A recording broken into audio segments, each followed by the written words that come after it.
بسم اللہ الرحمن الرحیم۔ قربانی کے متعلق ایک بہت بڑی غلط فہمی کا ازالہ ضروری ہے۔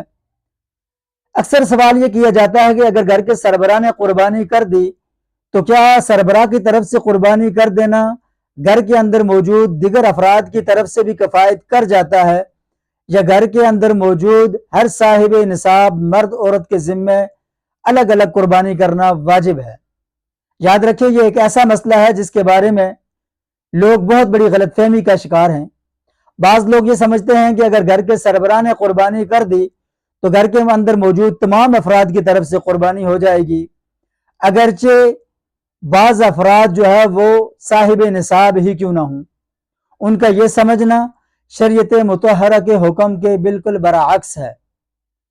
جیسے نماز ایک مستقل عبادت ہے اور ہر عاقل بالغ کے ذمہ فرض ہے، اور سربراہ کی طرف سے نماز پڑھ لینا دیگر افراد کے ذمہ سے اس کو ساقط نہیں کرتا، ایسے ہی قربانی بھی ایک مستقل عبادت ہے اور ہر صاحب نصاب کے ذمہ واجب ہے۔ تو سربراہ کی طرف سے قربانی کر دینا ہر صاحب نصاب فرد کی طرف سے قربانی کو ساقط نہیں کرتا۔ جیسے روزہ جو ہے وہ ایک مستقل عبادت ہے اور ہر صاحب استطاعت کے ذمہ فرض ہے، اگر گھر کا سربراہ جو ہے وہ روزہ رکھ لے تو اس کا روزہ رکھ لینا گھر کے تمام افراد کی طرف سے کافی نہیں ہوتا، بلکہ ہر فرد کو روزہ رکھنا ضروری ہوتا ہے۔ ایسے ہی قربانی جو ہے وہ مستقل عبادت ہے۔ گھر کے اندر اگر 2، 4 یا اس سے زیادہ یا اس سے کم لوگ صاحب نصاب ہیں تو ہر ایک کے ذمہ یہ قربانی کرنا واجب ہے۔ فقط سربراہ کی طرف سے قربانی کر دینا باقی افراد کی طرف سے قربانی کو ساقط نہیں کرتا، بلکہ تمام افراد کو قربانی ادا کرنا ان کے ذمہ واجب ہے۔ ایسے ہی زکوٰۃ خود ایک مستقل عبادت ہے، ہر صاحب نصاب کے ذمہ زکوٰۃ فرض ہے۔ اگر گھر کا سربراہ جو ہے وہ زکوٰۃ ادا کر لے تو اس سے یہ لازم نہیں آتا کہ باقی دیگر افراد جو کہ صاحب نصاب ہیں ان کے ذمہ سے بھی زکوٰۃ ساقط ہو جائے گی۔ ایسے ہی قربانی بھی ہے۔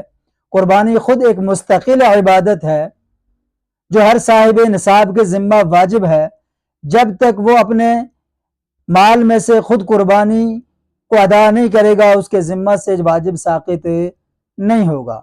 اور نبی پاک صلی اللہ علیہ وسلم نے فرمایا، جو شخص اس کی استطاعت رکھتا ہے اس کو اتنی وسعت ملی ہوئی ہے کہ وہ قربانی ادا کر سکتا ہے، لیکن اس کے باوجود وہ قربانی نہیں ادا کرتا تو ایسا شخص ہماری عیدگاہ کے قریب بھی نہ آئے۔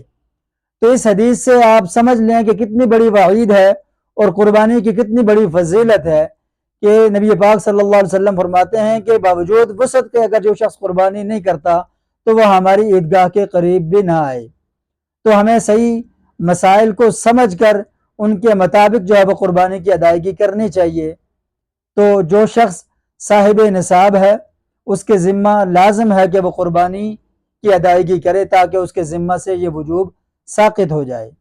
اور اسی طرح سے ایک اور جو ہے وہ غلط فہمی لوگوں میں پائی جاتی ہے، گھر کے اندر بعض اوقات ایسا ہوتا ہے کہ 5-7 لوگ جو ہے وہ صاحب نصاب ہوتے ہیں اور ہر ایک کے ذمہ جو ہے وہ قربانی کرنا واجب ہوتا ہے، اور بسا اوقات لوگ کم علمی کی وجہ سے اور ناواقفیت کی وجہ سے گھر کے اندر ایک سربراہ جو ہے وہ بڑا جانور لے کر آ جاتا ہے اور اس کے اندر صرف 2-3 جو ہے قربانیوں کی نیت کی جاتی ہے اور یہ سمجھا جاتا ہے کہ سب کی طرف سے قربانی ہو گئی، حالانکہ گھر کے اندر جو ہے وہ 4-5 یا 7 لوگ ایسے ہوتے ہیں جن کی ذمہ قربانی کرنا واجب ہوتا ہے، اور نیت صرف 2 اور 3 لوگوں کی طرف سے کی جاتی ہے جس سے باقی لوگوں کی طرف سے قربانی نہیں ہوتی۔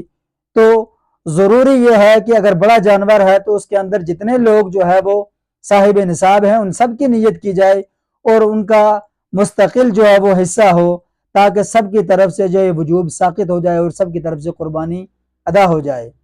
تو اللہ تبارک و تعالی سے دعا ہے کہ ہمیں مسائل کو سیکھ کر ان کے اوپر عمل کرنے کی توفیق عطا فرمائے۔ جزاکم اللہ خیرہ۔